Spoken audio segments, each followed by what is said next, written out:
This text also exists as a PDF and meanwhile privileged. Before I get to reading my short contribution, I would like to briefly touch on the question that current hour Multilogue decided to associate with my part on social media, because it was, when have you felt seen, heard, or supported by community within fashion education? That was a question that I was linked on. Since I'm not a fashion student nor a fashion educator, I won't be able to give specific answer to this question. From my position, however, as someone with a perspective of a new generation of artists, I believe this question to be highly, if not the most relevant for the understanding of what art has become and what my generation of artists potentially could do about it. Philosophically speaking, great design is always also great art. Great art, however, is never also great design. It is simply great art. As art is not supposed to have reductionist functions, it's always more than that, more than functions. But today, art has become bad design, and only that, and I'm going to explain why.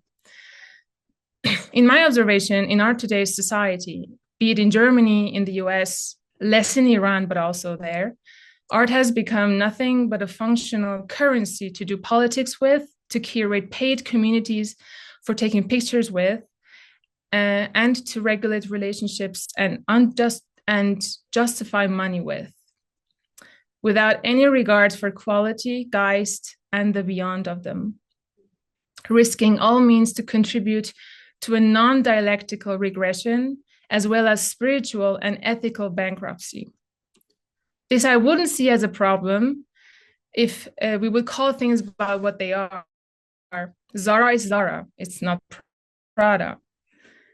I tried my best to bring fashion references to that.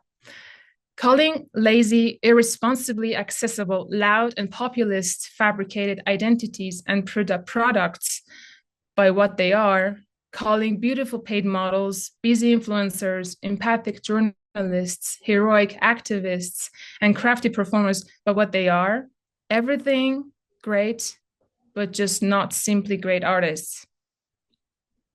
Art doesn't lie in replication. It doesn't lie in repetition. It lies in enduring what others cannot. The problem begins, I think, when we feel pressured by angst, the political devastation, and the horrific rise of the far right to call everyone with a fancy smartphone and the ambition to be accessible, popular by all means, and relatable an artist, to then reward them with resources and charity to feel less far righty about ourselves in Western societies. I am sparing you my comments on the wannabe naive practice only based artists who do so-called non-discursive and so-called apolitical art, because frankly, who doesn't enjoy thinking, reading, or asking questions these days should have a very solid good apology apart from not wanting to or not needing to. So meant as a prophylaxis or as a diet, not as a regressive move, we need to allow ourselves to look at art again, and then, and only on a second sight, at the identity of the artist if needed, not the other way around. And I will be explaining why. The reemergence of the far right, the politicized Islamophobia, and Christian anti-Semitism in our Western society is nothing less than another reproductive and intellectual colonization of grassroots methodologies and anti-fascist rhetorics, and of the identity politics that were once established to dismantle the status quo and ensure survival of the endangered individuals among the marginalized communities. And now we have the far right claiming the same rhetorics for themselves.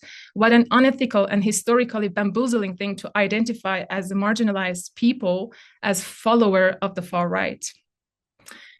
If we want to bypass that sort of colonization of thoughts as spiritual beings, We need to acknowledge greatness where worldly goods, money, and abusive conventions are the most challenged.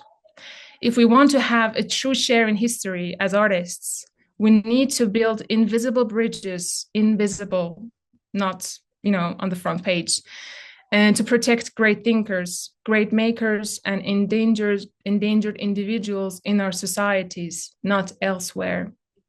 We need to protect those who artificially remain nobodies when being somebody only means to deliver timely, fast solutions to big issues, or to be a lazy, fabricated identity whose only asset lies in their willingness to generate post-far right money, to be a false victim forever, or to get mentally and physically naked.